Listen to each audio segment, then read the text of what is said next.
আল্লাহ আমাদের ওপরে যা কিছু হুকুম জারি করেছেন, যা কিছু আমাদেরকে আল্লাহ তাআলা করতে বলেছেন, সেগুলোকে করতে হবে। আর যা কিছু আল্লাহ আমাদেরকে নিষেধ করেছেন সেগুলো থেকে বিরত থাকতে হবে। এরই নাম হচ্ছে ইবাদত। আল্লাহ তাআলা সূরা ফাতিহার মধ্যে বলছেন, যেটা আমরা প্রত্যেক রাকাতে পড়ে থাকি, ইয়্যাকা না'বুদু ওয়া ইয়্যাকা নাস্তাঈন। আমরা কেবল তোমারই ইবাদত করি আর তোমারই কাছে সাহায্য প্রার্থনা করি। তোমারই ইবাদত করি, তোমারই কাছে সাহায্য প্রার্থনা করি। তো ইবাদত আল্লাহরই করতে হবে, সাহায্য চাইতে হলে আল্লাহর কাছে সাহায্য চাইতে হবে। এই জায়গাটা হলো ইবাদত করার জায়গা। যে জায়গাটার মধ্যে আমরা বসে আছি, এটা নাম হচ্ছে মসজিদ। তো পৃথিবীতে এই ধরনের যত জায়গা রয়েছে ইবাদত করার জায়গা, এগুলোর নাম দেওয়া হয়েছে মসজিদ। মসজিদের অর্থ কি? মসজিদের অর্থ কি? সিজদা করার জায়গা। এই জন্য এটার নাম রাখা হয়েছে এই ঘরটার মসজিদ। তো এখানে এসে আমাদেরকে সিজদা করতে হবে, আল্লাহকে সিজদা করতে হবে। আর এটা এমনই একটা জায়গা যে এখানে রাজা, বাদশাহ, ফকির, কাঙ্গাল, দরিদ্র, এতিম, মিসকিন কারোর মধ্যে কোনো তফাৎ নেই, পার্থক্য নেই। এখানে যখন চলে এলাম, একজন বাদশার যে অধিকার আছে, একজন ফকিরও সেই অধিকার আছে। এই জায়গায় কোনো তফাৎ নেই। বাদশার পাশে একজন ফকির নামাজ পড়ছে, একজন কাঙ্গাল নামাজ পড়ছে। বাদশার পাশে ফকির পড়ছে, ফকির পাশে বাদশা পড়ছে। সেও বলছে ইয়্যাকা না'বুদু ওয়া ইয়্যাকা নাস্তাঈন। একজন ফকিরও বলছে, একজন বাদশাও বলছে যে আল্লাহ তোমারই কাছে, তোমারই ইবাদত করি আর তোমারই কাছে সাহায্য চাই। একজন বাদশাও আল্লাহর কাছে সাহায্য চাইতে হচ্ছে, একজন ফকিরও চাইছে। এখানে কোনো তফাৎ নেই। ফকির, বাদশা, কাঙ্গালের মধ্যে কোনো তফাৎ নেই। এখানে সবাই সমান। বাদশার জায়গাতে বাদশা আছে, হতে পারে। এই জায়গাতে যখন চলে এলো, তখন বাদশা ফকিরের মধ্যে কোনো পার্থক্য থাকে না। তাই একজন ফকির, এক ভিক্ষু, এক বাদশার কাছে ভিক্ষা চাইতে এসেছে। এক ভিক্ষু এক বাদশার কাছে ভিক্ষা চাইতে এসেছে। তো বাদশার কাছে তো ডাইরেক্ট যাওয়া যায় না, তার গার্ড থাকে, সিকিউরিটি থাকে। তো সেই ফকির গেটম্যানকে বলছে, সিকিউরিটিকে বলছে যে আমি বাদশার কাছে যেতে চাই। বলছে কেন? বলছে আমি বাদশার কাছে কিছু ভিক্ষা চাই। বলছে বাদশা তো এখন নেই, কোথায় আছে? বলছে মসজিদে আছে। তুই মসজিদে যাও, দেখা করতে চাও তাহলে মসজিদে যাও। সেই ফকির, সেই ভিক্ষুক মসজিদে এলো। দরজা থেকে দেখছে সেই বাদশা দুটি হাতকে ওপর দিকে করে, দু হাত খুলে সে কি যেন চাইছে। সে কি যেন চাইছে ফকির দেখছে। তো ফকির তখন অনুভব করলো যে এই তো বাদশাহ, একটু কোনো জিনিসের অভাব নেই, ই আবার কোন বাদশার কাছে চাইছে? দুটো হাতকে উঠারিতে করে, দুটো হাত উঠিয়ে এবার কোন বাদশার কাছে চাইছে? সেই ফকিরের জ্ঞান ফিরে গেল, আজ থেকে আমি আর ভিক্ষাই করবো, যা কিছু সবার আমি সেই আল্লাহর কাছে চাই। তো সেই ফকির আল্লাহর কাছে চাইতে লাগে। তো বাদশাকেও সে আল্লাহর কাছে চাইতে হয়। ইয়্যাকা না'বুদু ওয়া ইয়্যাকা নাস্তাঈন। আমি তোমারই ইবাদত করি আর তোমারই কাছে সাহায্য প্রার্থনা করি। আমাদেরকে আমাদের যা কিছু ইবাদত রয়েছে আল্লাহর জন্য হতে হবে, আর যা কিছু চাওয়ার রয়েছে আল্লাহর কাছে গিয়ে চাইতে হবে। এবার আসুন, তাওহীদ হলো 3 প্রকার।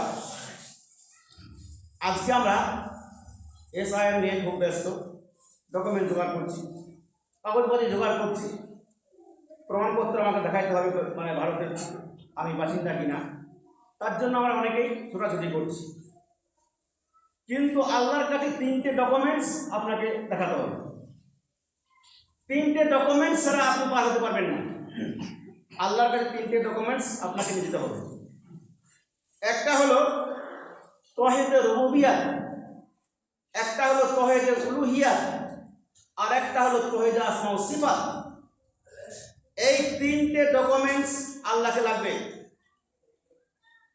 এই 3টের ওপরে তুমি বিশ্বাসী ছিলে কিনা, বিশ্বাস করেছি কিনা আল্লাহ আমাকে জিজ্ঞেস করবে।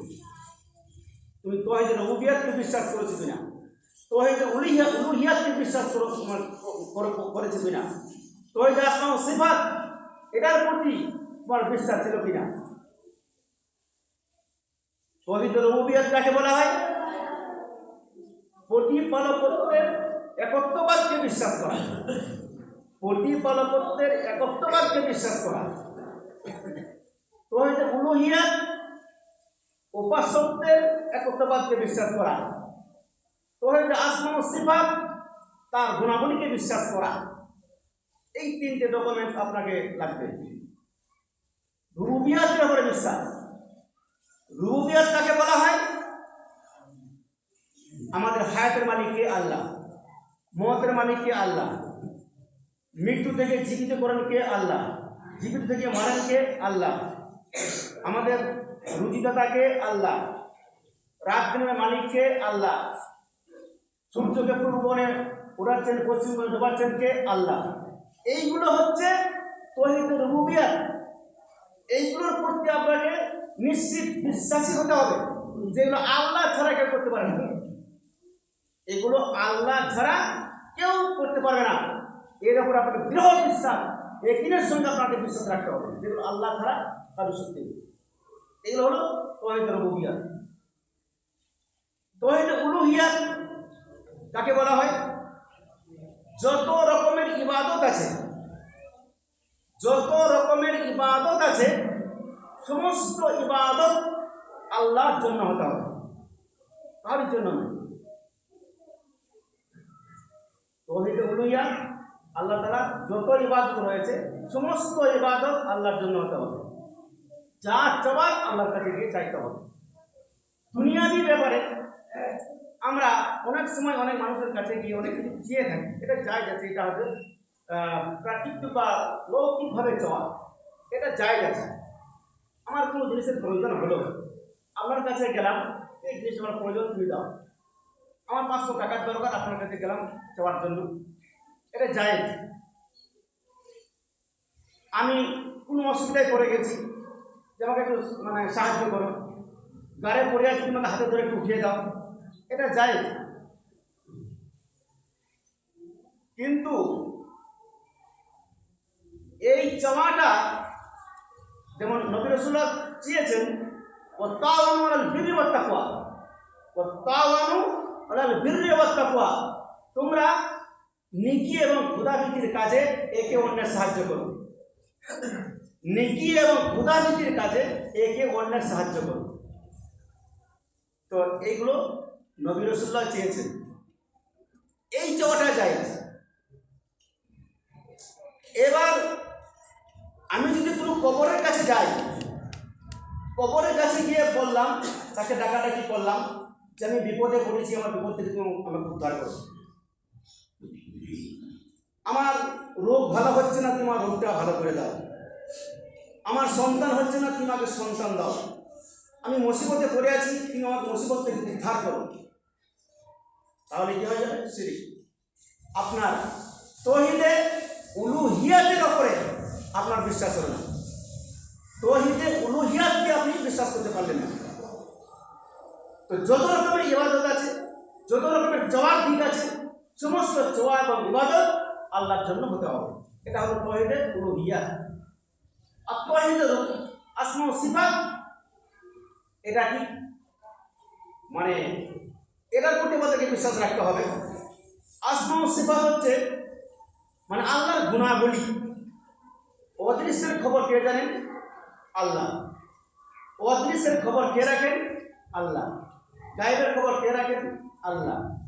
আমি যা কর্ম করছি দেখেন কে? আল্লাহ। আমি যে কথাগুলো বলছি শুনেন কে? আল্লাহ। আল্লাহ সর্বত্র বিরাজমান।